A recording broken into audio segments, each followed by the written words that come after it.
आइए आज बात करते हैं मोटापा क्या है, यह क्यों और किसे हो सकता है एवं मोटापा से बचने के उपाय क्या है।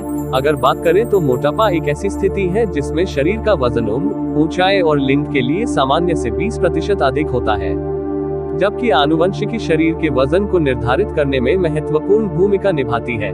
वजन को नियंत्रण में रखने और शरीर के कार्य को बनाए रखने में एक उचित संतुलित आहार महत्वपूर्ण भूमिका निभाता है।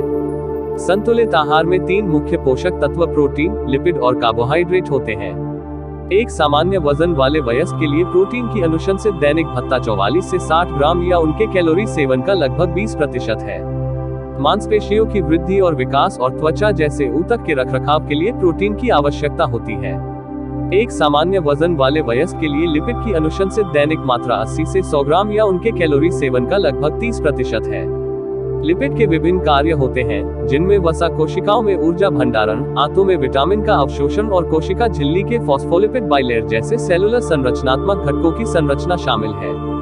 सामान्य वजन वाले वयस्क के लिए कार्बोहाइड्रेट की अनुशंसित दैनिक भत्ता 125 से 175 ग्राम या उनके कैलोरी सेवन का लगभग 50% है। शरीर मुख्य रूप से ईंधन के रूप में कार्बोहाइड्रेट का उपयोग करता है। वे साधारण कार्बोहाइड्रेट हो सकते हैं जैसे कि टेबल शुगर या कॉर्न सिरप, या पास्ता, सब्जियां और पूरी गेहूं की ब्रेड जैसे जटिल कार्बोहाइड्रेट हो सकते हैं। प्रोटीन, लिपिड और कार्बोहाइड्रेट लगभग सभी आहार कैलोरी बनाते हैं। लिपिड सबसे अधिक ऊर्जा सघन होते हैं, जिनमें प्रोटीन या कार्बोहाइड्रेट की तुलना में वजन के हिसाब से अधिक कैलोरी होती है।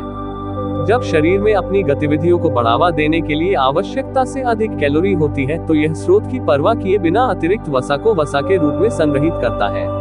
मोटापे के उपचार को व्यक्तिगत रोगी के आधार पर संबोधित किया जाना चाहिए। अगर बात करें तो मोटापा किसी भी उम्र में, यहाँ तक कि छोटे बच्चों में भी हो सकता है, लेकिन बढ़ते उम्र में हार्मोन के परिवर्तन और कम सक्रिय जीवन शैली मोटापे के खतरे को बढ़ाती है।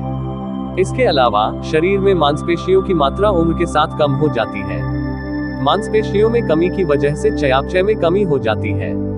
ये बदलाव कैलोरी की जरूरतों को भी कम करते हैं और अतिरिक्त वजन को दूर रखने में कठिनाई हो सकती है। यदि आप सचेत रूप से खाने पीने को नियंत्रित नहीं करते हैं और अपनी उम्र के अनुसार शारीरिक रूप से अधिक सक्रिय नहीं हो जाते, तो आपके वजन के बढ़ने की संभावना है। अगर बात करें तो स्थायी वजन घटाने के लिए दवाओं की, तो कोई भी ऐसी दवाएं जादू के इलाज के रूप में उपलब्ध नहीं होते हैं। यह आमतौर पर एक उचित आहार और व्यायाम कार्यक्रम के द्वारा ही संयोजित किए जा सकते हैं।